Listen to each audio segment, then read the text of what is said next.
కొరటాల శివ దర్శకత్వంలో young tiger junior NTR నటించగా ఈ నెల 27వ తేదీన విడుదలైన దేవర చిత్రం సంచలన వసూళ్ల దిశగా పయనిస్తుంది. సినిమాకు మిక్స్డ్ టాక్ రావడంతో కలెక్షన్లు తగ్గుతాయని భావించినప్పటికీ టాక్ తో సంబంధం లేకుండా దూసుకుపోతుంది. కొంతమంది మొదటి భాగం బాగుంటుందంటుంటే మరికొందరు మాత్రం రెండో భాగం బాగుందంటున్నారు. సినిమాకు ఎన్టీఆర్, అనిరుద్ రవిచందర్ మూల స్తంభాలుగా నిలిచారు. మొదటి 4 రోజుల్లోనే కొన్ని ప్రాంతాల్లో ఈ సినిమా బ్రేక్ ఈవెన్ సాధించింది. ఈ నెల 2వ తేదీన గాంధీ జయంతి కావడంతో సెలవు దినం.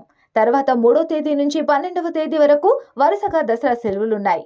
వీటిని అనుకూలంగా మార్చుకుంటే బిగ్గెస్ట్ బ్లాక్ బస్టర్ గా నిలుస్తుంది.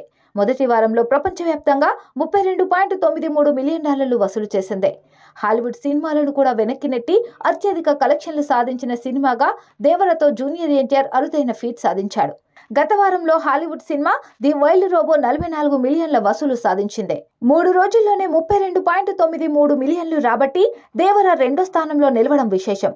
ఉత్తర అమెరికాలో $5.12 మిలియన్ వసూలు చేసి 4వ స్థానంలో నిలిచింది. ఏపీ, తెలంగాణ నుంచి వచ్చిన వసూళ్లు ప్రపంచవ్యాప్తంగా దేవరను రెండో స్థానంలో నిలబెట్టాయి.